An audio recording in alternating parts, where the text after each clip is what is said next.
My name is Evelyn, and I've always believed in control.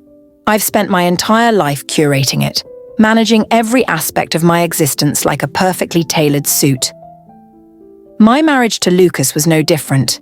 We were the envy of everyone who knew us. Successful careers, a beautiful home, and a love that looked unshakable from the outside. But like a flawless champagne toast, the cracks were hidden just beneath the surface. I first met Adrian at a gala. He was leaning against the bar, dressed in a crisp navy suit, his dark eyes scanning the room like he was waiting for something. Or someone.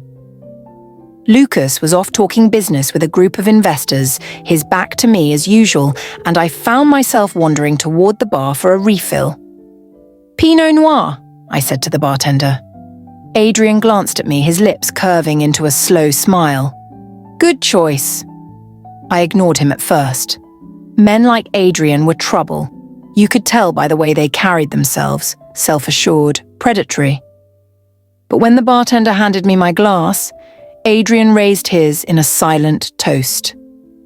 "To escaping the noise," he said. I hesitated, then clinked my glass against his. "To silence," I replied. It should have ended there, a polite exchange between strangers. But something about the way he looked at me, as though he could see past the designer gown and diamond earrings to the restless woman beneath, made me linger. "Evelyn," I said finally, offering my hand. "Adrian," he replied, taking it. His touch was firm, lingering just a moment too long. The rest of the night was a blur of conversation and stolen glances. He was magnetic, his charm effortless. When Lucas finally reappeared, I felt a strange pang of disappointment. Adrian didn't try to hide his amusement as Lucas placed a possessive hand on my waist, steering me away. I didn't expect to see Adrian again, but 2 weeks later he walked into the gallery where I worked. "Adrian," I said, my surprise barely masked. "What are you doing here?" "Appreciating art," he replied, his gaze fixed on me rather than the paintings. I should have asked him to leave, but instead, I found myself giving him a private tour of the exhibit.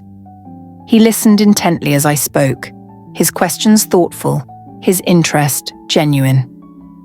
By the time we reached the end of the gallery, my cheeks were flushed and my heart was racing.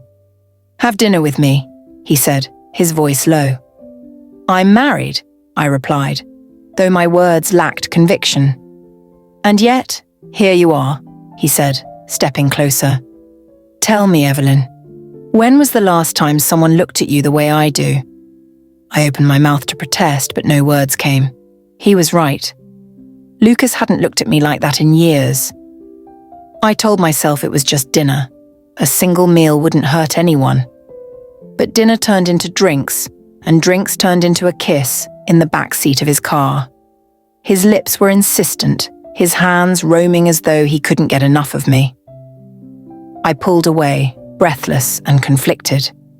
"This can't happen," I said, though I wasn't sure if I was trying to convince him or myself. "It already has," he replied, his voice dark with promise. The first time we slept together, it was in a hotel room overlooking the city. I'd told Lucas I was working late, a lie that slid off my tongue far too easily. Adrian was waiting for me when I arrived, a bottle of champagne chilling on the table. "You're beautiful," he said as I stepped inside, his eyes roaming over my body. He undressed me slowly, his touch reverent yet hungry. When we finally came together, it was unlike anything I'd ever experienced. He made me feel alive, desired in a way I hadn't felt in years. The affair became our secret world, a place where I could shed the constraints of my life and simply exist.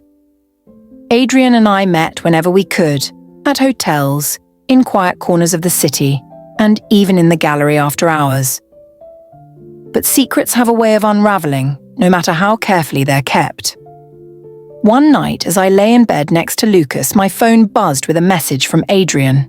I quickly silenced it, but Lucas noticed. "Who's texting you this late?" he asked, his tone sharp. "No one," I said, my heart pounding. He didn't press further, but the suspicion in his eyes was unmistakable.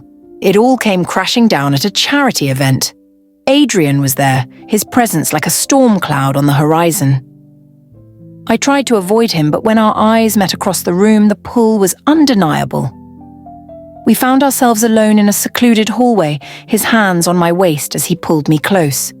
"Adrian, we can't," I whispered, though I made no move to stop him.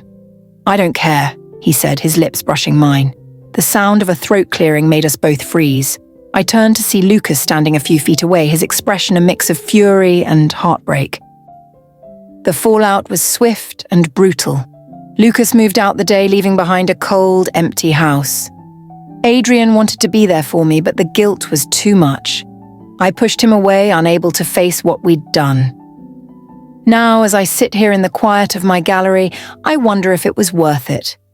Adrian awakened something in me, a fire I thought had long been extinguished.